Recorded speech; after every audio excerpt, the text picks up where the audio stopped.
1, 2, 3, fight!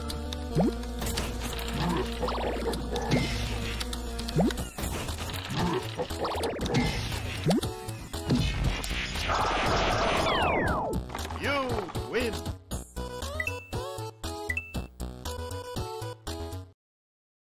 Très bien, bonjour à tous. Bonjour à tous. Alors, là, durant cette session, on va voir un peu comment est-ce qu'on va pouvoir créer le point Brestcamp. Donc déjà, on va se présenter vite fait. Eric Verne, qui travaille dans la team DNS, et Marc Froid, qui travaille dans la team domaine à OVH. Donc aujourd'hui, on va vous parler de DNS et nom de domaine. Donc je vais laisser Eric commencer sur cette première partie. Ouais, du coup, déjà une question qu'on va pouvoir se poser, c'est qu'est-ce qu'un nom de domaine? On entend souvent ça, et il y a beaucoup de confusion qui peut être liée par rapport à ça. Du coup, ça va être la première partie. Donc, qu'est-ce qu'un nom de domaine? On va revoir l'historique pour comprendre d'où ça vient et comprendre pourquoi on en est arrivé là. Et ensuite, Marc vous parlera du business qui a été fait derrière les noms de domaine. Donc, il faut savoir que tout ce que vous voyez derrière vous, donc, ce sont des noms de domaine. Que ce soit les noms de domaine de premier niveau, donc par exemple le fr. Que ce soit le _tcp.bracecamp.org, mais on voit aussi donc qu'on peut maintenant mettre des émoticônes dans les noms de domaine. Donc c'est lié à ça va dans le bon sens parce que ça permet l'accessibilité à tout le monde avec le support de l'Unicode. On peut voir aussi sur ces exemples on peut y avoir certains noms de domaine qui commencent par xn-. En fait, c'est ce qu'on appelle le Punicode et c'est ce qui est la représentation en ASCII des noms de domaine qui contiennent des caractères Unicode. Donc en fait, le xn-, bsh, etc. .com et en fait ce nom de domaine-là et busher.com, comme on le voit juste en dessous.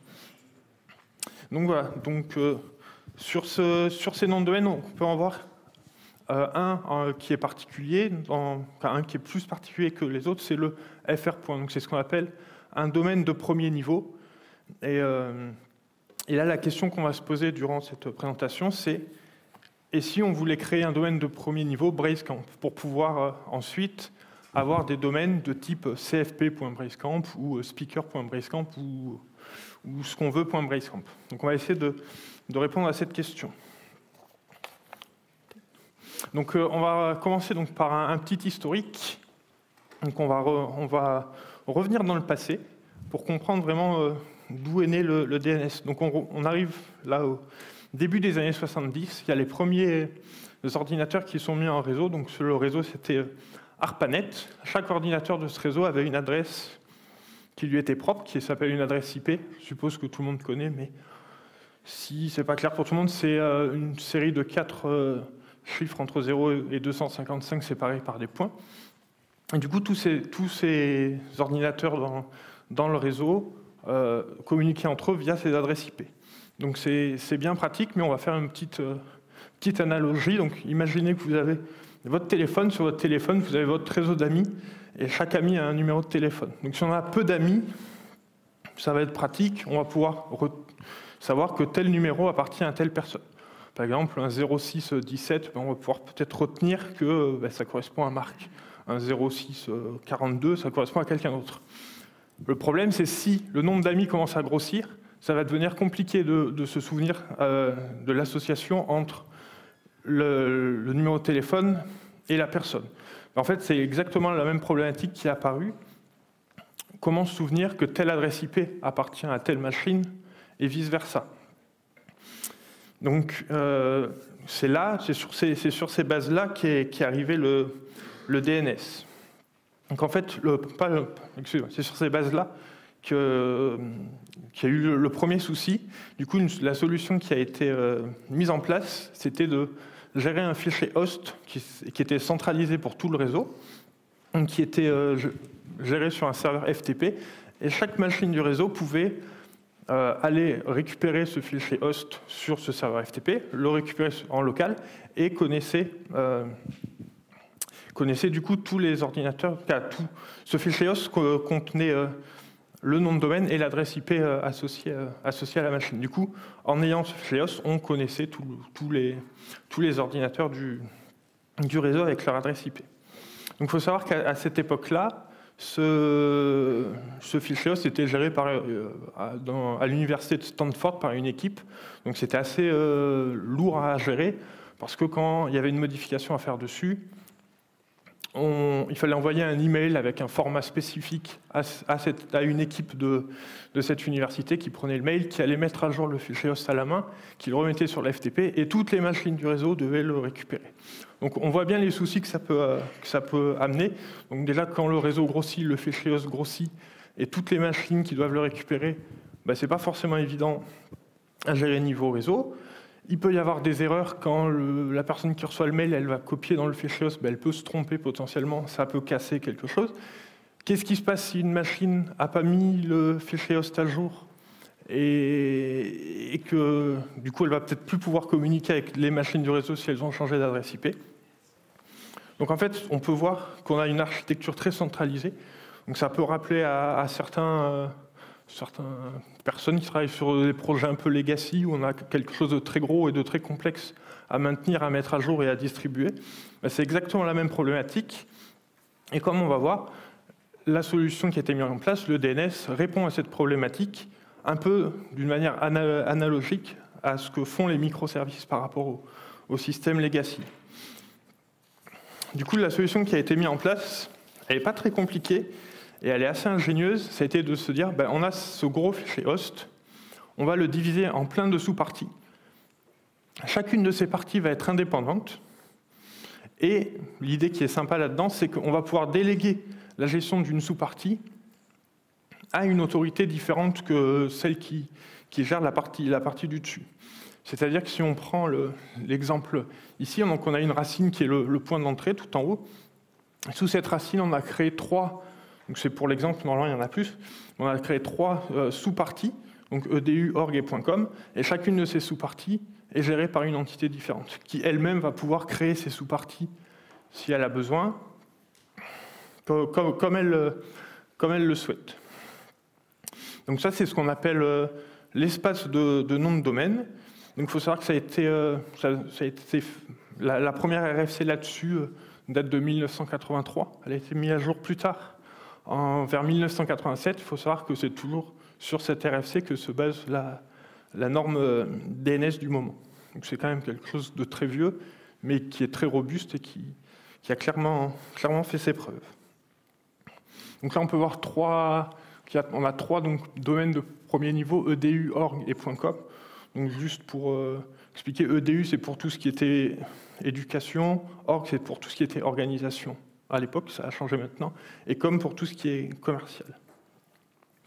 Donc maintenant qu'on a notre espace de nom de domaine, on va devoir...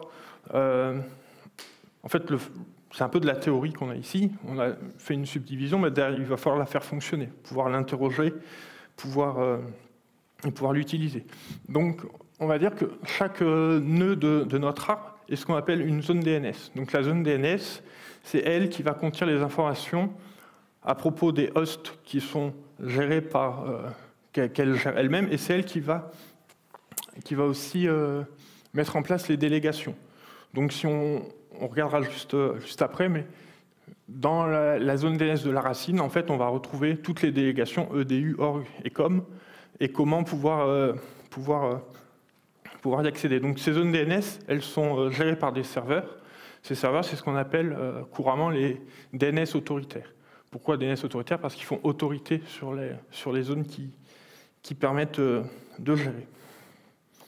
Donc voici un exemple de zone DNS. Donc, c'est un exemple qui sous forme de fichier texte. Pourquoi? Parce que historiquement, le premier logiciel de DNS autoritaire qui a bien fonctionné, s'appelait Bind et prenait en entrée des fichiers de zone qui ont ce format-là. Donc là, le but, c'est juste d'expliquer un peu qu'est-ce qu'on retrouve dans ce fichier de zone.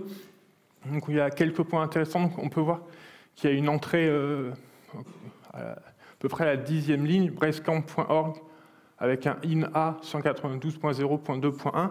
Donc ça veut dire que le nom de domaine bracecamp.org est associé à l'adresse IP 192.0.2.1. On voit en dessous un champ avec 4A. Donc ça, c'est pour ce qui est IPv6. Et encore deux points importants. Donc on peut voir une entrée, donc l'avant-dernière, qui est subdomaine et qui a une entrée de type NS. Donc ça, c'est ce qui permet de faire la délégation. Là, on dit, subdomaine, c'est pas moi qui m'en occupe.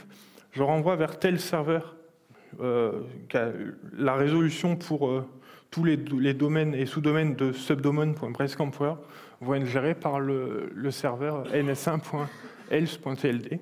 Et dernier point important dans une zone DNS, c'est les champs de type MX qui, eux, permettent tout ce qui concerne les serveurs mail. C'est-à-dire quand on envoie un mail à mark@bracecamp.org, ça va être le serveur MX associé qui va recevoir l'adresse, le mail et le traité. Donc là, c'est une vue vraiment d'ensemble. Savoir que le DNS a quand même évolué. Il y a beaucoup de nouvelles entrées qui existent. Certaines qui peuvent être liées à tout ce qui est certificat, d'autres qui peuvent permettre de vérifier la validité des mails, éviter le spam, etc. Donc là, c'était vraiment les bases.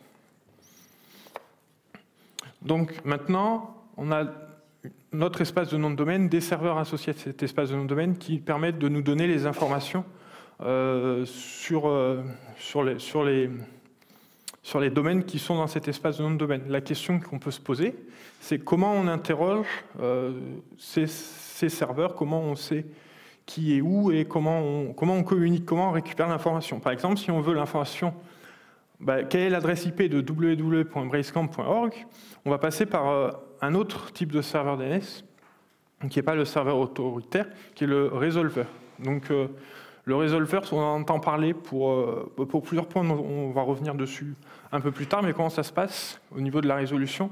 L'ordinateur demande au resolver quelle est l'adresse IP. Le resolver va voir s'il connaît cette information, s'il est en cache. S'il est en cache, il la renvoie directement. S'il ne l'a pas, on va faire ce qu'on appelle il va faire des requêtes itératives pour connaître l'adresse IP de www.bracecamp.org. Du coup, il va commencer par interroger la racine, lui dire « Est-ce que tu connais www.bracecamp.org » La racine va lui dire non, mais va lui dire « Je sais qu'il gère le point .org ».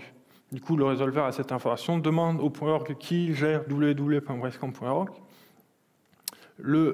Un des serveurs du point .org répond je ne sais pas, mais je sais qui gère bracecamp.org, et ainsi de suite, jusqu'à ce qu'on arrive au bon niveau. Là, on a l'information, et l'information est reçue par le resolver, qui la met dans son cache, et qui renvoie ensuite la réponse au client. Du coup, il y a une blague qui revient souvent, en fait, qui est... quand on met à jour sa zone DNS, ça met toujours 24 heures à être pris en compte. Pourquoi? C'est parce que dans la zone DNS associée, on peut définir un TTL à chaque entrée. Et en fait, plus ce TTL est élevé, plus le resolver va garder en cache, mais du coup, plus la réponse va être rapide. On n'aura pas toute cette résolution à faire derrière. Du coup, là, j'ai mis un exemple qui me paraît pas mal, donc qui utilise un outil qui s'appelle Dig. Donc cet outil, qu'est-ce qu'il permet? Il permet d'interroger des serveurs DNS pour avoir l'adresse IP d'un nom de domaine. Du coup, là, on a mis une option qui est plus trace, qui permet en fait de retracer tout ce que fait le resolver en mode itératif. Du coup, comment ça se passe? Première réponse qu'on reçoit, donc ici, on voit la liste des serveurs qui gèrent la racine. Donc il y en a 13 de A à M.rootserver.net. Donc après, on en interroge un au hasard. Donc on peut voir sur la dernière ligne qu'on a interrogé g.rootserver.net. Et lui, il nous dit le .org est géré par un de ces six serveurs autoritaires. On va en interroger au hasard un de ces six-là, qui vont nous dire le bracecamp.org est géré par un de ces trois serveurs-ci. On interroge le dernier et on a enfin la réponse. Donc ça permet bien de voir comment fonctionne la résolution. Du coup, à propos des resolvers, donc il y a pas mal d'informations sympathiques. Par exemple, déjà, il y en a qui sont très connus. Donc, c'est le 8888 de Google. Je pense que tout le monde a à peu près entendu parler. Ou plus récemment, le 1.1.1 de Cloudflare. Donc, on pourrait se dire, pourquoi Google met en place un résolveur? Il faut savoir que leur résolveur reçoit à peu près 70 milliards de requêtes par jour. Du coup, c'est quand même plutôt bien... On tape plutôt pas mal dessus. En fait, qu'est-ce que ça leur permet? Ça leur permet de savoir où vont les gens sur Internet. Ça leur permet de tracer quelles requêtes font les gens, sur quels sites font les gens. Il faut quand même se méfier du résolveur qu'on utilise. Ce n'est pas quelque chose d'anodin. On peut aussi noter que ça peut permettre à faire de la censure. Par exemple, il y a quelques années, Orange a bloqué, les résolveurs Orange ont bloqué Pirate Bay en disant que le nom de domaine n'existait pas. Et du coup, les gens qui utilisaient le résolveur Orange était bloqué. Donc ça peut avoir des bons côtés, parce que ça peut permettre de bloquer des sites comme des sites terroristes, etc. Mais c'est de la censure. Est-ce que la censure c'est bien, est-ce que c'est pas bien? On peut toujours se poser la question. Un autre exemple, c'est en 2009, SFR qui avait mis en place, ça a fait un peu scandale à l'époque, un DNS menteur. Quand on interrogeait un domaine qui n'existait pas, plutôt que de dire le domaine n'existait pas, il renvoyait sur une page à eux, SFR, sur laquelle il y avait de la pub pour SFR et une petite barre de recherche. Donc en fait, faut quand même vraiment se méfier des résolveurs, parce que c'est quand même notre point d'entrée. Comme disait Stéphane ce matin, c'est l'endroit du rendez-vous, en fait. C'est l'intermédiaire entre deux parties. Du coup, il faut quand même se méfier de ce que ce rendez-vous peut nous répondre. Et du coup, on va finir cette partie, donc on va aller un peu plus en détail sur les serveurs racines. Déjà, on va commencer par un peu une légende qu'on entend souvent, qui est Internet repose sur 13 serveurs. Et si ces 13 serveurs ne fonctionnent plus, on n'a plus Internet, nulle part. En fait, il faut savoir que ce n'est pas exactement ça. Donc, comme on a vu au moment du dig, Internet la racine a 13 noms qui permettent qui sont 13 serveurs. Il y a 13 noms dans la racine pour gérer les serveurs racines. Mais en fait, derrière ces 13 serveurs racines, il y a à peu près 1 millier, donc là on peut voir la répartition, à peu près 1 millier de machines de serveurs physiques qui correspondent à ces 13 racines. Du coup, comment ça fonctionne? En fait, c'est petite information, c'est derrière, en fait, souvent c'est de l'Anycast, donc c'est du routage réseau qui vous permet d'aller sur la racine la plus proche de vous et pas forcément aller sur une racine lointaine. Du coup, une dernière question qu'on va peut-être se poser, pourquoi 13 serveurs racines? Pourquoi pas 15? Pourquoi pas 12? Pourquoi pas... En fait, c'est juste que DNS, ça fonctionne sur UDP. UDP, ça fait des paquets de 512 octets. Et du coup, 13 fois car si on prend une adresse IP, ça fait 32 octets. Du coup, 13 fois 32, ça fait 416. Plus les entêtes pour le DNS, ça fait à peu près 512 octets. Si on en mettait une 14e, ça aurait dépassé. Du coup, c'est pour ça qu'on a 13 serveurs racines. Et un dernier mot, avant de passer la main à Marc, c'est à propos des racines alternatives. Donc là, on a vu comment ça fonctionne. Donc, il y a un organisme qui gère les racines qu'on connaît actuellement. Il y a aussi des racines alternatives qui sont indépendantes de la racine. Par exemple, opennic.org gère une racine alternative. Quels sont les intérêts? Les intérêts, ça peut être, on peut ajouter plus facilement ou gérer plus facilement sans avoir à passer par l'ICANN, comme va vous en parler Marc juste après. On peut ajouter des domaines de premier niveau plus facilement. Par exemple, une des racines alternatives connues, c'est Unified Routes. Et cette racine, en fait, le fait d'ajouter un domaine de premier niveau dans cette racine, c'est gratuit. Et ça prend 15 jours à peu près en moyenne. Donc vous comparez avec ce que dira Marc après, on va voir, ça fait une belle différence. Voilà. Du coup, maintenant, Marc va vous parler, maintenant qu'on a vu le fonctionnement technique des noms de domaine et des DNS, Marc va vouloir mettre du business par-dessus. Ouais, c'est bien beau les trucs de racines alternatives, ou les trucs c'est gratos et tout ça, mais moi j'ai envie de faire un peu de thunes quand même. Il faut manger, hein, les mecs, hein, et les femmes. Alors, Oh là là, le malaise, quoi. Alors, les acteurs. On va parler déjà des acteurs dans tout ce qui est nom de domaine. Il faut que je reste dans les cages. Au niveau des acteurs, on va en voir 3. Donc, il va y avoir l'ICANN. L'ICANN, qui c'est un organisme qui a été fondé en 1998 sous la gouvernance américaine, enfin le département commercial du gouvernement américain, donc qui est composé typiquement de l'IANA, donc qui est elle un peu plus vieille. Entre autres, IANA, c'est elle qui permet de mettre en fait qui permet d'adresser en fait les IPv4, de les distribuer. Donc maintenant il n'y en a plus, donc là c'est un marché secondaire un peu obscur, mais bon, sinon c'est eux qui les fournissaient. C'est eux également en fait qui a signé les numéros protocole. Typiquement, le fait que le HTTP c'est 80, bah, c'est eux. Voilà. Et la CAN, entre autres, elle gère également tout ce qui est attribution donc, ce qu'on appelle des TLD, donc les top level domain, donc les noms de domaine de premier niveau. Ensuite, on va avoir les registres.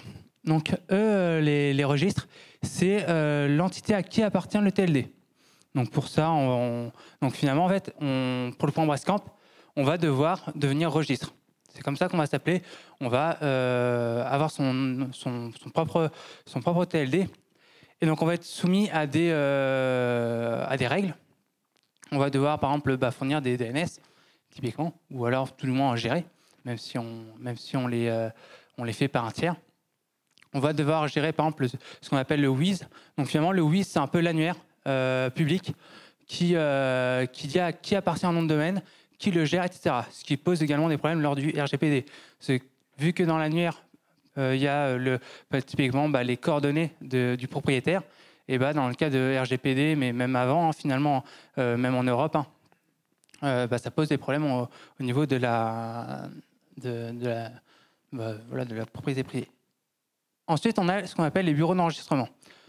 Donc les bureaux d'enregistrement, c'est ceux qui vont vendre les noms de domaine. Donc typiquement, pour le cas du .fr, le registre, c'est la FNIC. Et après, du coup, là-dessus, il va y avoir différents bureaux d'enregistrement.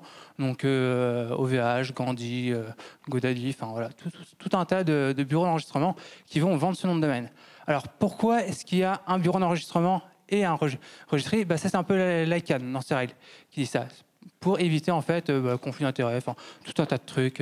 En fait, il faut savoir que l'ICANN, pour le coup, s'il y en a qui s'intéressent à de la géopolitique, et dans le milieu de l'IT, c'est hyper intéressant. Il y a plein d'affaires juridiques. C'est vraiment génial. On voit la guerre entre la Chine qui est pas contente parce que l'ICANN, c'est les gouvernements américains. C'est vraiment passionnant et à la fois très drôle. Enfin, très drôle, façon de parler. Ok, donc finalement, en fait, tous ces 3 acteurs-là vont un peu discuter. Donc voilà, pour mettre ensemble des règles, voir par exemple pour gérer tout ce qui est litige. Typiquement, on vous a volé votre nom de domaine, comment ça se passe? Donc déjà, vous allez raquer parce que faut que vous puissiez récupérer votre nom de domaine. Donc ça, c'est une procédure qui est payante. Voilà, ce genre de choses. Donc tout ça, ça va discuter. Ok, donc là, on a vu les différents acteurs. On sait où est-ce qu'on va se placer pour avoir le point Brascamp. Ok, donc maintenant, comment est-ce qu'on obtient le point Brascamp et finalement, comment est-ce qu'on devient registre? Donc avant 2010, ce n'était pas possible. En gros, il existait ce qu'on appelait les GTLD, les Global Top Level Domain, donc .com, .biz, .info, enfin tous les vieux TLD, en gros que vous connaissez tous. On avait ce qu'on appelle les CCTLD, les Country Code TLD, donc FR, UK, voilà, tout en général, ce qui a 2 lettres, hormis quelques exceptions comme le .eu. Voilà, ça c'était lié à ça. D'ailleurs, on va en reparler plus tard. Donc déjà, tout le monde peut avoir son extension. Alors tout le monde, peut-être pas. Pourquoi peut-être pas? On va faire un peu de rétro-engineering sur ce qui s'est passé en fait en 2012. En 2012, 11, je sais plus, 11 ou 12, l'ICANN a ouvert en fait la liberté de pouvoir commander des nouveaux GTLD, donc des nouveaux TLD, donc ce qu'on appelle les New Global Top Level Domain. Et donc là-dessus, il fallait déposer un dossier. Donc faisons un peu de rétro-engineering sur ce qui ont été en gros publiés. Donc là, voici un peu un exemple d'extensions qui ont été créées à partir de justement de 2011. Donc on voit qu'il y a plusieurs types de TLD. on voit plutôt des TLD sectoriels. Donc, point bike, point archi, point IAGE, point Vine, il y en a d'autres, il y en a plein. On voit qu'ils sont plutôt géographiques, comme ici. On en voit qui sont un peu particuliers. Donc là, c'est ce que vous disiez, Eric, avec tout ce qui est Punicode. Donc le point Minna en japonais, et puis après, c'est algérien et puis marocain. Et on a ce qu'on appelle les brands TLD. Donc là, le point AXA, le point SCF et le point OVH, en exemple ici. Point OVH est juste un peu particulier. Celui, tout le monde peut l'acheter en fait. Avec, en tant que bureau d'enregistrement spécifique, enfin exclusif OVH, mais tout le monde peut en avoir un. Le point AXA et le point SNCF ils sont réservés en fait à l'utilisation de ça. Ce qui finalement, nous, pour le point Brascamp, peut être intéressant. Donc ça va être finalement des règles qu'on va se fixer. C'est à quel usage on veut ce TLD. Donc c'est pour ça que là, il va falloir faire des choix techniques et business. Alors déjà, pour quelle utilisation? Pour quelle utilisation on voudrait le point Brascamp? Est-ce que c'est pour des usages internes ou des usages pour tout public? Ensuite, on va devoir gérer le cycle de vie du domaine. Alors, il faut savoir qu'en fait, les registres, ils ont une certaine marge de manœuvre. Encore plus les country code TLD. Typiquement, quand vous achetez un nom de domaine, en général, sur la plupart des bureaux d'enregistrement, c'est 1 an. Mais il faut savoir que les registres, ce n'est pas tout le temps vrai. Typiquement, le point .fr, c'est 1 an. Le point .de, c'est au mois. C'est vous achetez votre nom de domaine, puis après, en fait, c'est tous les mois. Vous allez payer, en fait, le registrar, en fait, va payer des frais de gestion. Voilà. Il y a le point UK, c'est 2 ans, parce que pourquoi pas. Et il y en a, c'est carrément pas de date d'expiration. C'est tant pis. Il va y avoir besoin de données additionnelles. Donc, typiquement, ça peut servir, ça, le point travel en demandé. Typiquement, quand c'est plus dans la branche des TLD sectoriels, pour être sûr que finalement votre secteur d'activité est dans le tourisme, et ben, il va falloir transmettre un numéro d'identifiant en fait, qui est vraiment propre à tout ce qui est secteur du tourisme. Et donc ça, en fait, c'est ce qu'on a appelé données additionnelles. Donc vous ne les verrez pas dans le WIS, mais voilà, c'est en fait lorsque le registrar va demander la création finalement au registre de ce nom de domaine-là, il va devoir transmettre ces infos. C'est pour ça que finalement, chez votre bureau d'enregistrement, on vous demande parfois certaines données dont vous dites, mais on ne me le demande pas pour le point .com, alors qu'on me le demande pour le point travel, typiquement. Il va y avoir des règles d'éligibilité. Donc typiquement, pour le point Brascamp, on va faire open bar, tout le monde va pouvoir en avoir un. Sauf si on décide bien sûr que c'est un usage privé. Les règles d'éligibilité, par exemple, c'est de dire pour le point .fr, il faut en fait faire partie de l'Europe ou des dom-tom. Quand je disais Europe, c'est continent. Alors, il y a le point EU, par exemple, qui est intéressant. Parce que lui, il faut faire partie de l'Union européenne. Est-ce qu'il y a des Anglais dans la salle? Typiquement, ce cas-là, si jamais il y a le Brexit, pour l'instant, c'est pas encore, enfin voilà, les noms de domaine, si vous avez mis votre marque sur un point EU, le domaine va être supprimé. Parce que vous ne respectez plus les règles d'éligibilité. Vous vous rappelez, choix politique, enfin les conséquences, tout ça par rapport à la technique? Voilà. C'est clair et net, c'est supprimé.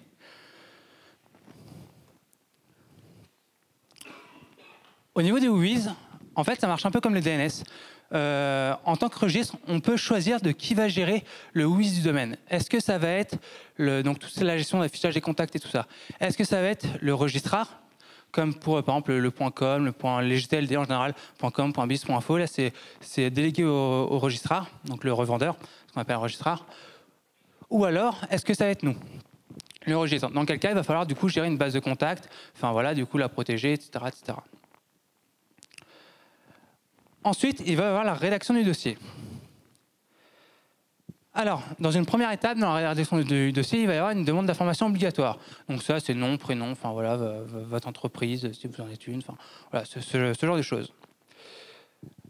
La demande de justification de propriété du TLD, typiquement le point Brascamp, il va falloir qu'on justifie que la marque Brascamp, elle nous appartient.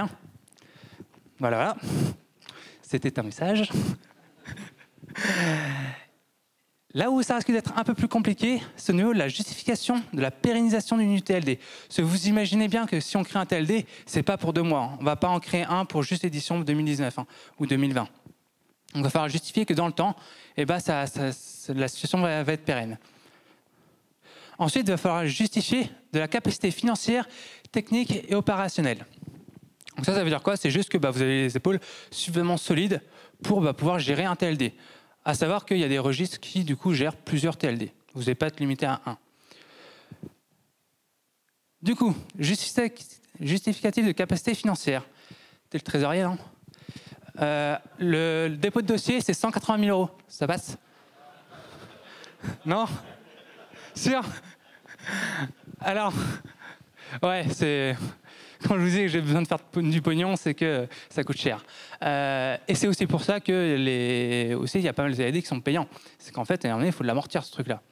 Et, pardon, 180 000 €, c'est le dépôt du dossier. Hein. Juste le dépôt. Hein. Vous n'êtes pas accepté. Non, c'est juste le dépôt. C'est le ticket d'entrée. En moyenne, si au niveau de tous les news TLD qui ont été créés, en moyenne, ce qu'ont déboursé les gens en lobbying, en machin, vous allez voir, c'est assez fun, toute la procédure, c'est 300 000 €. Donc voilà, il faut partir sur ce budget-là. Qui dans la salle veut créer son TLD? Ok. Bande de pauvres. Alors, au niveau... Ensuite, il va y avoir une étape, ça va être la validation du dossier. Et c'est là qu'entre le côté fun du truc. Alors, déjà, il ne faut pas être pressé.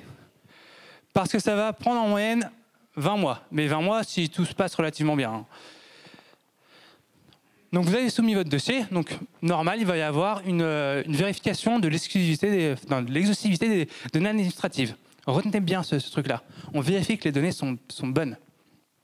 Ensuite, il va y avoir une évaluation initiale. Donc là, c'est typiquement est-ce que vous avez les capacités financières. Voilà. C'est en gros le truc du dossier. Ce qui est intéressant en fait dans ces deux parties, c'est qu'il va également y avoir une soumission à la communauté. Ça veut dire quoi? C'est qu'en fait, c'est public. Quand vous voulez un TLD, la CAN va dire, voilà, il y a telle entreprise qui veut déposer, ou tel particulier qui veut déposer ce TLD. Là, en fait, il va y avoir ce qu'on appelle des dépôts d'objection. C'est-à-dire dire que vous pouvez dire, non, moi, je veux pas que ce TLD il soit posé. Typiquement, un des dépôts d'objection qui s'est fait, c'était au niveau du point XXX. Je vous fais pas un dessin. Le problème du point XXX, c'est que vous êtes une entreprise qui n'a rien à voir avec l'industrie pornographique. Le problème, c'est que lorsque le point XXX a voulu sortir, du coup, ça voulait dire que n'importe qui pouvait prendre le nom de votre entreprise sur le point XXX. Donc, au-delà, si j'enlève toute la protection de la marque et tout ça, qui du coup est devenue très très importante lors de ces nouveaux GTLD. Et du coup, pour tout ce qui est, pour tout ce genre de problème, il peut y avoir des dépôts d'objection. C'est également le cas pour des mots, en fait, qui peuvent dire un sens commun, on va dire, dans une langue, mais dans une autre, qui n'est pas du tout le même sens. Ensuite, du coup, il va y avoir une évaluation approfondie de tout ça, s'il y a un dépôt des litiges. Alors, en fait, il faut savoir que si jamais, je pense typiquement pour le point Brascamp, je pense que pas qu'il y aurait de problème. Donc, en fait, on aurait l'étape des 2 mois, des 5 mois, là. Et puis, on passerait directement à la transition vers la délégation, qui, en fait, est l'étape finale pour dire, ça y est, vous avez votre TLD. Donc, finalement, au pire, ça peut prendre, en 9 mois, 1 année, c'est réglé, quoi. Mais si jamais il y a un dépôt d'objection, là, on va passer dans l'étape des 5 mois, qui est l'évaluation approfondie et la résolution des litiges. Ensuite, il va y avoir, donc celle-là peut être assez longue quand même, ensuite, il va y avoir ce qu'on appelle le conflit de chaîne. C'est que vous vous doutez bien que quand vous allez demander, donc en 2011, il y a eu plein de dossiers pour plein de TLD différents, il y en a qui se ressemblaient, ou voire il y en a même plusieurs sur le même TLD. Donc là, en fait, il y a différents moyens de résoudre les affaires. Soit c'est l'entreprise A qui va voir l'entreprise B, tiens, je te file un chèque de temps et tu me laisses le gérer. Ou alors, ça peut être un système d'enchères. Et donc pour les systèmes d'enchères, il y aura 2 cas de figure. Soit c'est la CAN qui le gère, soit c'est une entreprise privée, une entreprise tierce. On verra, ça aura son importance. Ouais, vous le sentez venir. Hein. Et ensuite, en étape 4, donc admettons que voilà, vous êtes accepté. Vous allez devoir déployer votre SI. Donc finalement, un SI registre, ça ressemble à quoi? On l'a dit, vous allez devoir gérer finalement des domaines. Si vous gérez le WIS, vous allez devoir gérer des contacts. Et vous allez voir également gérer des hosts. Donc des hosts un peu particuliers. En fait, c'est typiquement, imaginons que vous avez, typiquement, on a le point Breascamp où finalement le serveur DNS, c'est ns1.breascamp.org. Donc si vous voulez aller sur www.breascamp.org, vous allez devoir résoudre www.breascamp.org. Donc vous allez interroger le serveur DNS de ns1.breascamp.org qui va devoir en fait traduire breascamp.org. Sauf que du coup, breascamp.org c'est ns1.breascamp.org et donc c'est breascamp.org. Et donc là vous tombez dans une boucle.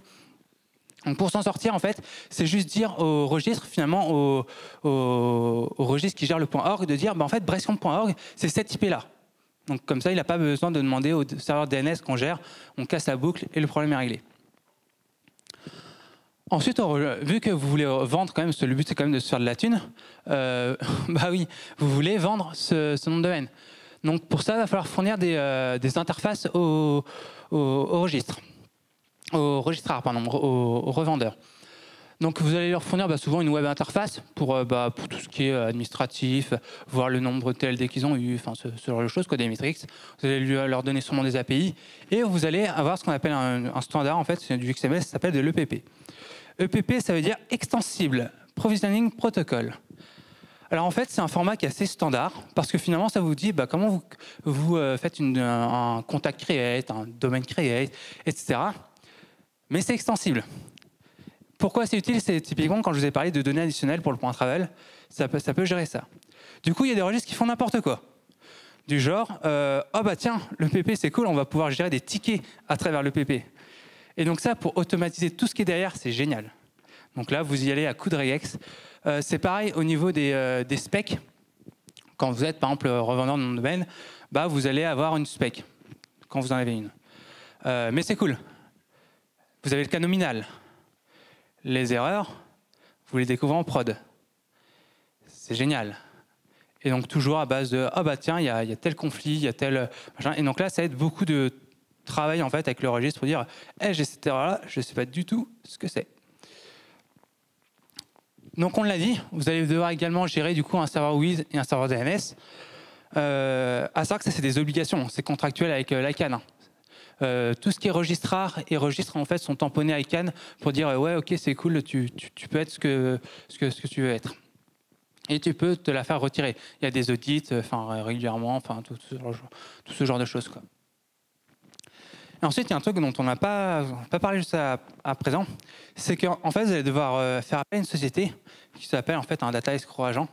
Alors non, c'est la version anglaise, s'il vous plaît. Ce n'est pas des escrocs. En fait, du coup, être un registrant, ça veut dire que vous, en tant que client, vous confiez à une entreprise le fait qu'elle va gérer votre nom de domaine. D'accord? Si jamais cette entreprise, elle tombe, faillite, ça peut arriver pour des registres. Des migrations de registres, ça se fait. Des migrations de registrar à un autre registrar, ça se fait. Mais le problème, c'est que, admettons que votre registrar ou votre registre s'est fait typiquement hacker son SI et en gros, on a fait un gros RM-RF. Le registre n'a pas été très cool et du coup, pas de backup ni rien.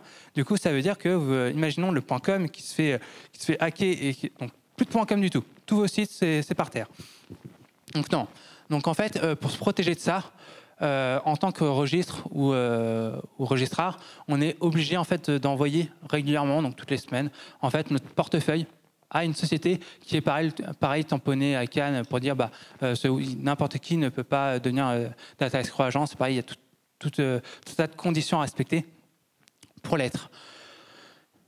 Et donc, du coup, ça permet d'avoir une backup en fait externe. C'est pour s'assurer finalement que l'entreprise, même si elle ne fait pas de backup de son côté, même si elle fait n'importe quoi, il y a au moins le client final qui est un minimum protégé. OK. Donc là, finalement, on a vu un peu tout le processus pour avoir notre point Breascamp. Donc apparemment, on ne l'aura pas. Non, merde. Tant pis. T'acceptes les dons? Vous faites des dons? OK. Alors maintenant, on va voir quelques chiffres.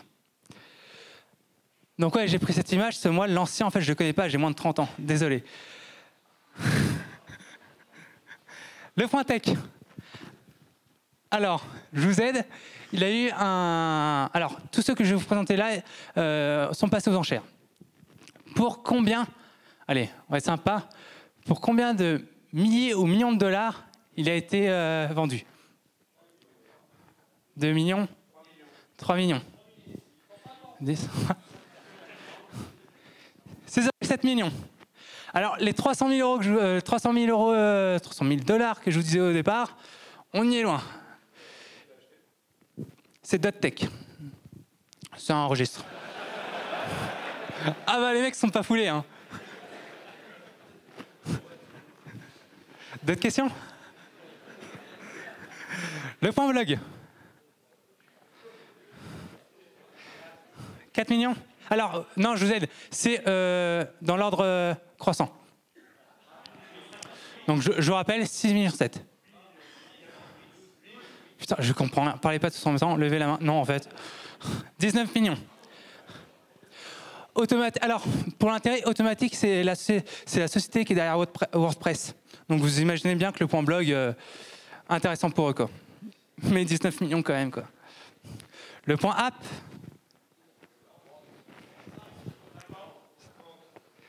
25, par Google. Le point shop. 41. C'est bien joué. 41,5. Alors, le point web. Alors, lui, il me fait rire, le point web. Alors.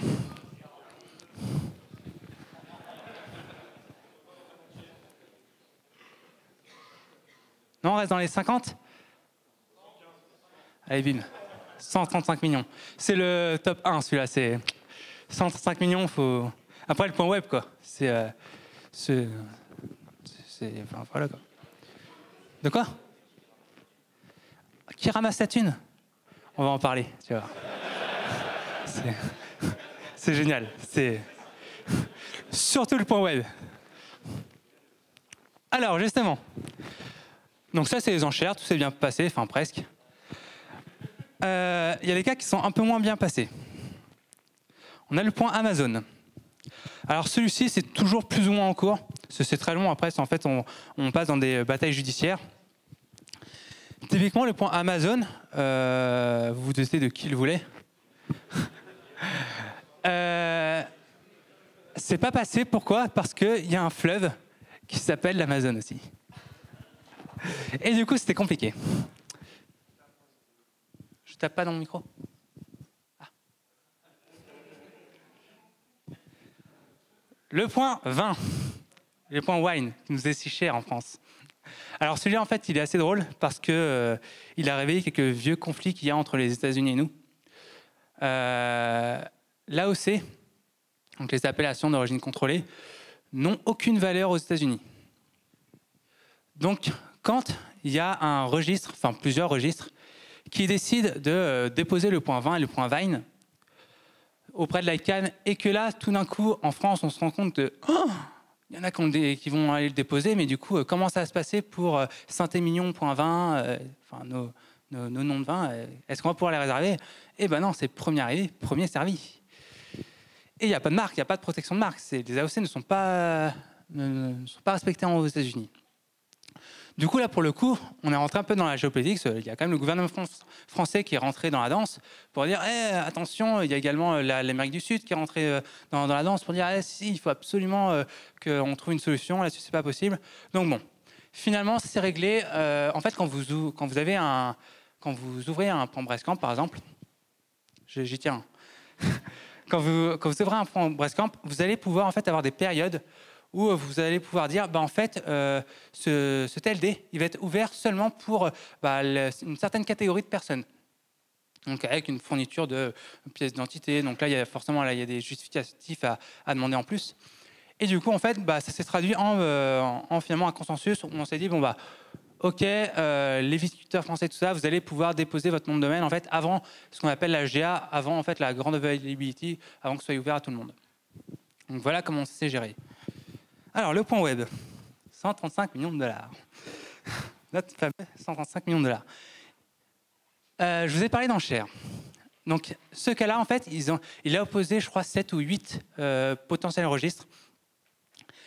Et ce qui se passe pour celui-là, c'est qu'il y avait, entre autres, Donuts et Donut Go, celui qui l'a eu, dans la boucle. Et ce qui se passe, c'est qu'en fait, parmi ces 8 ou 7 registres, tous voulaient presque passer par un tiers privé.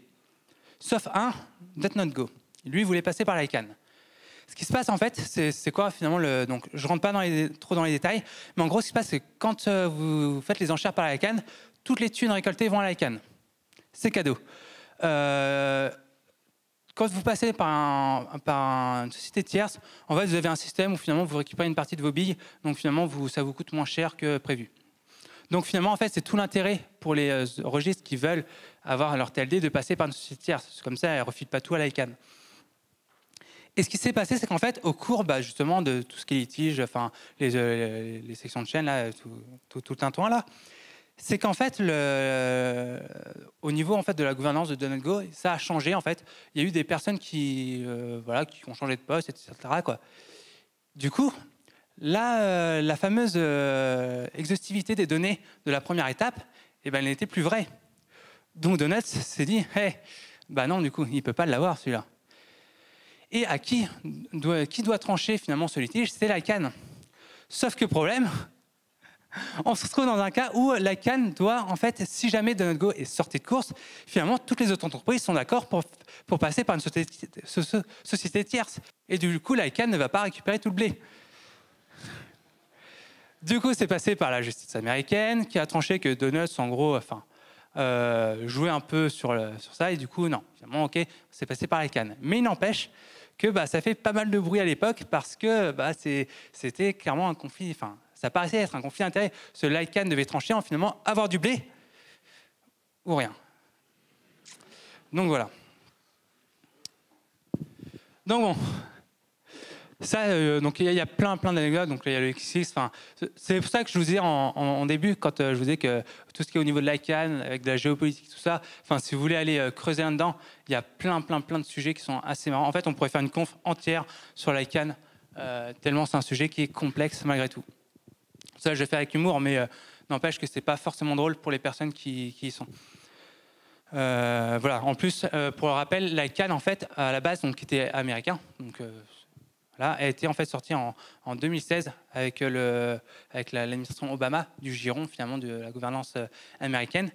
Et ce qui s'est passé, c'est que les Américains ont beaucoup pris ça en fait en mode finalement on laisse l'internet au reste du monde et donc à une part aux terroristes réellement quoi. Et typiquement quand les Américains ont laissé l'ICANN, on va dire libre. Alors à la base, quand l'ICANN a été créée en 1998, elle devait être libérée dans les années 2000. C'est du coup 16 ans plus tard finalement qu'ils l'ont lâchée. Et en fait, typiquement quand ils l'ont lâchée, ils ont dit OK. On lâche l'ICANN, par contre, on ne veut pas que ce soit un autre pays qui le récupère. Là, pour le coup, tant que c'était nous qui le gérions, c'était bon, tout allait bien. Par contre, si ça sort de notre giron, c'est international, quoi. C'est les Américains, quoi. Voilà. Donc, du coup, merci à l'AFNIC pour les sites. Je les ai fait un peu vérifier, poser des questions et tout ça. Merci de vidéo. Du coup, voilà, si vous avez des questions, n'hésitez pas.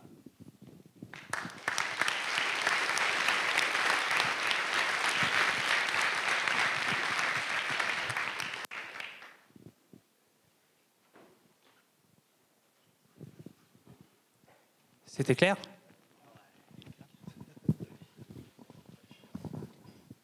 J'en sais rien. Et alors du coup, pour parler de gros sous, on a des idées de l'ensemble des revenus qui sont dégagés par les noms de domaine et ainsi de suite, puisqu'on paye quand même des certaines sommes et on ne sait pas du tout en fait où ça va ou à quoi ça sert. Est-ce que c'est pour les équipements réseau Tu veux dire quand par exemple c'est l'ICANN qui récupère les sous ?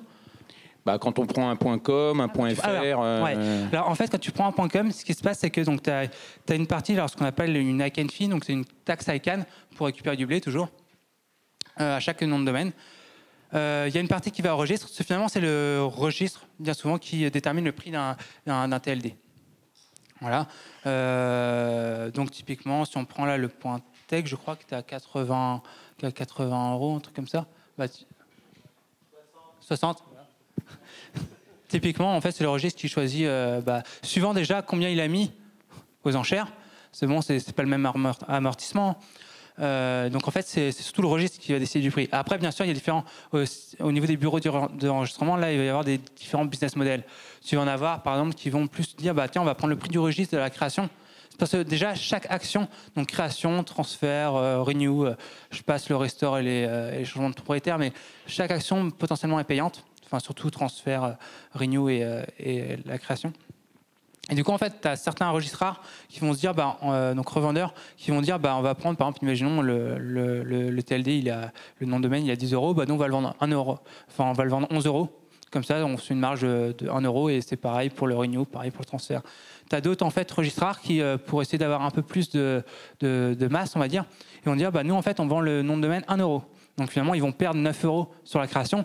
Par contre, le renew, ils vont vous le faire à 18 ou à 20 euros. Donc en fait, ils vont se rattraper sur le renew une fois que vous êtes chez eux. En général, quand vous êtes chez eux, ils vont essayer de vous vendre du serveur, d'autres services à côté, de la TMCH et tout ça. Et du coup, vous n'avez pas forcément envie de le quitter. Et donc, ils se rattrapent sur le renew. Voilà, ce genre de choses. Et donc après, oui, tout ça, ça va au fonctionnement. Typiquement, quand je parlais du SI d'un registre, faut bien faire fonctionner les serveurs, faut bien faire fonctionner les gens aussi qui font fonctionner tout ça. Faut qu'ils mangent. Donc voilà. Il y a une question là-bas. Là, faut que tu cours là.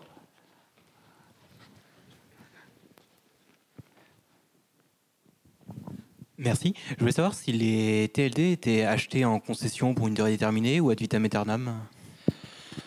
Alors, il y a certaines... En fait, alors là, c'est Stéphane qui pourra un peu mieux répondre là-dessus. Pour le point AFNIC, pour le point FR, typiquement, je sais que l'AFNIC a un contrat pour s'occuper du point FR.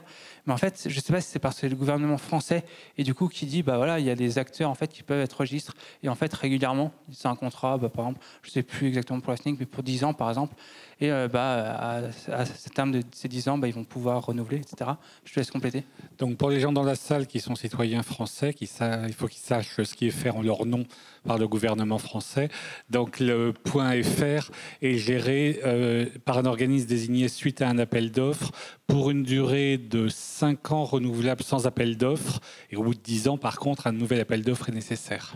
Et du coup, cet appel d'offres, c'est le gouvernement français qui le fait ? Ah oui, c'est un appel d'offres public publié au journal officiel et toute la cuisine qui va bien après. D'accord. Ouais. Donc finalement, après ton TLD, tu l'as pour tous. En fait, par contre, ce qui est faisable, c'est que si jamais en fait, ce qui est dans tout le business un peu des registres, tu vas avoir des gros registres, typiquement Donance qui gère plein de registres, tu vas en avoir plein. Et finalement, en fait, il va y avoir des fusions. Donc en fait, comme dans n'importe quelle entreprise, tu vas avoir des fusions, des migrations, ce genre de choses, quoi. Donc là, tu vas pas forcément ad vitam aeternam. On ne dit pas, tu es obligé d'être en vie jusqu'à la fin des temps, quoi. Non, tu vas pouvoir finalement revendre la gestion de ce TLD.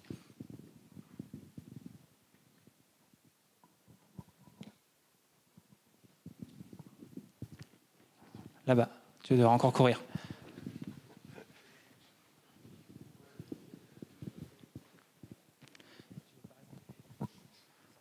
Là, moi j'ai une question simple, peut-être qu'elle avait été déjà abordée, mais qu'est-ce qui se passe en cas de dépôt de bilan, par exemple, d'une boîte qui gère les TLD ? Ouais, justement, effectivement, donc tu n'as rien écouté, merci. Non, c'est plus que j'ai pas été clair du coup. En fait, tu vas avoir ce qu'on appelle des sociétés qui vont être spécialisées en fait dans les backups finalement des données que possèdent les registres et les registrars. Donc en fait, toutes les semaines, tu vas devoir leur envoyer finalement ton portefeuille, ce qui a bougé, ce qui n'a pas bougé, etc. Et qui reprend la gestion après, du coup ? Alors, en fait, ah oui, pardon, c'était dans ce sens-là la question. Ok, excuse-moi. Donc, c'est moi qui n'ai rien compris et qui n'ai pas écouté. Du coup, en fait, ce qui se passe, c'est que quand un registre ou un registrar va couler, en fait, il va y avoir un appel d'offres, en gros. C'est qui veut reprendre ça, et puis là, du coup, c'est pareil, là, ça va se battre. Et si c'est pas repris, du coup, c'est jamais arrivé ? À ma connaissance, non, c'est jamais arrivé. Non, si. Heureusement que Stéphane est là, quoi. Non, attends, je t'épargne. Il y a dû y avoir une dizaine, quelque chose comme ça, de TLD qui ont été supprimés, mais tous étaient des points marques, c'est-à-dire liés à une entreprise particulière. Donc, ça a disparu. Le seul, à ma connaissance, qui n'était pas lié à une entreprise qui a coulé, il n'y a pas eu de repreneur, il a coulé complètement, c'est le point WED, mais je crois bien que c'est le seul, et bon, c'était un échec complet, donc ça n'a pas manqué à trop de monde. Je pense que si VeriSign faisait faillite, il y aurait plus de monde pour reprendre le point .com. Pour ceux qui ne savent pas, VeriSign, ceux qui gèrent justement le .com, le .net, tout ça. Donc voilà, il y a un peu de nom de domaine derrière, quoi.